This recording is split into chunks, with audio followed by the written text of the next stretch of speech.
Most timidities have such secret compensations, and Miss Bart was discerning enough to know that the inner vanity is generally in proportion to the outer self-depreciation.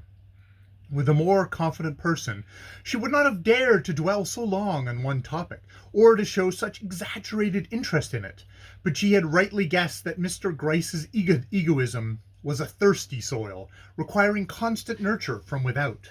Miss Bart had the gift of following an undercurrent of thought, while she appeared to be sailing on the surface of conversation.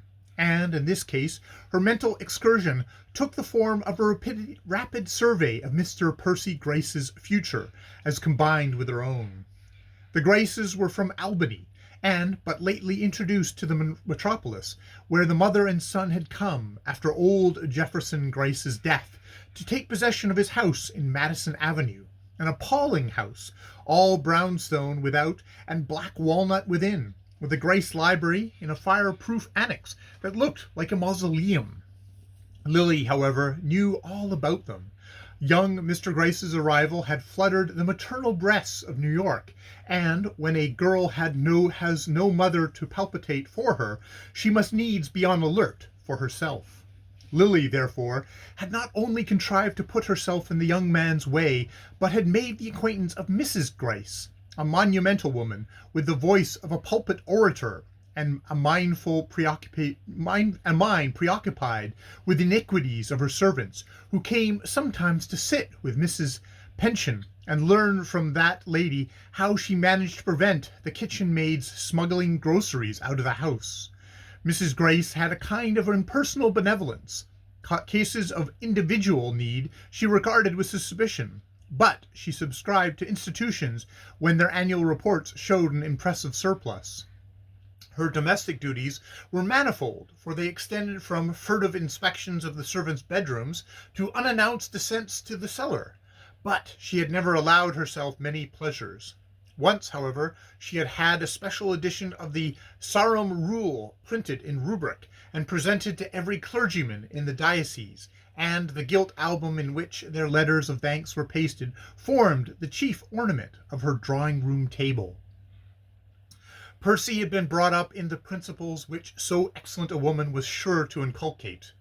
Every form of prudence and suspicion had been grafted on a nature originally reluctant and cautious, with the result that it would have seemed hardly needful for Mrs. Gryce to extract his promise about the overshoes, so little likely was he to hazard himself abroad in the rain. After attaining his majority and coming into the fortune which the late Mr. Gryce had made out of a patent device for excluding fresh air from hotels, the young man continued to live with his mother in Albany, but on Jefferson Gryce's death, when another large property passed into her son's hands, Mrs. Gryce thought that what she called his interests demanded his presence in New York. She accordingly installed herself in the Madison Avenue house, and Percy, whose sense of duty was not inferior to her mother's, spent all his weekdays in the handsome Broad Street office, where a batch of pale men on small salaries had grown gray in the management of the Gryce estate, and where he was initiated with becoming reverenced into every detail of the art of accumulation. As far as Lily could learn, this had hitherto been Mr. Gryce's only occupation, and she might have been pardoned for thinking it not too hard a task to interest a young man who had been kept on such a low diet. At any rate, she felt herself so completely in command of the situation that she yielded to a sense of security in which all fear of Mr. Rosedale, and of the difficulties on which that fear was contingent, vanished beyond edge of thought. The stopping of the train at Garrison's would not have distracted her from these thoughts had she not caught a sudden look of distress in her companion's eye. His seat faced towards the door, and she guessed that he had been perturbed by the approach of an acquaintance, a fact confirmed by the turning of heads and a general sense of commotion which her own entrance into the railway carriage was apt to produce.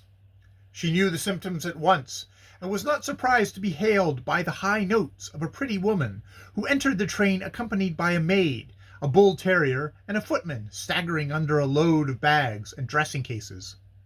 "Oh, Lily! Are you going to Belmont? Then you can't let me have your seat, I suppose. But I must have a seat in this carriage. Porter, you must find me a place at once. Can't someone be put somewhere else? I want to be with my friends. Oh, how do you do, Mr. Gryce? Do please make him understand that I must have a seat next to you and Lily.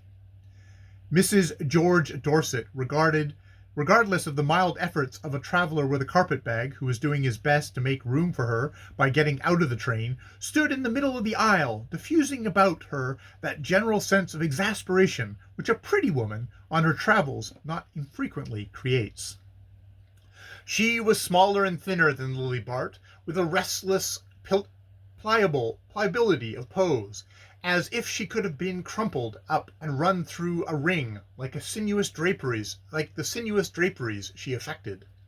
Her small, pale face seemed the mere setting of a pair of dark, exaggerated eyes, of which the visionary gaze contrasted curiously with her self-assertive tone and gestures, so that, as one of her friends observed, she was like a disembodied spirit who took up a great deal of room.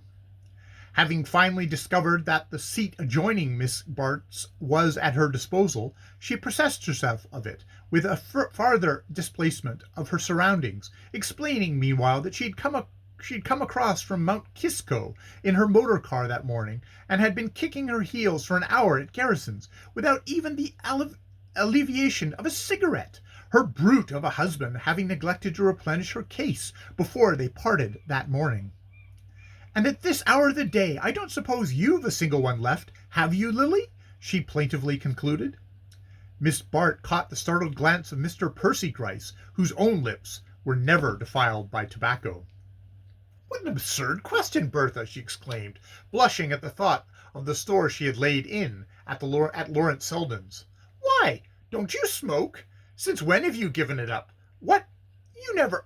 Oh, and you don't either, Mr. Gryce. Ah, of course, how stupid of me. I understand.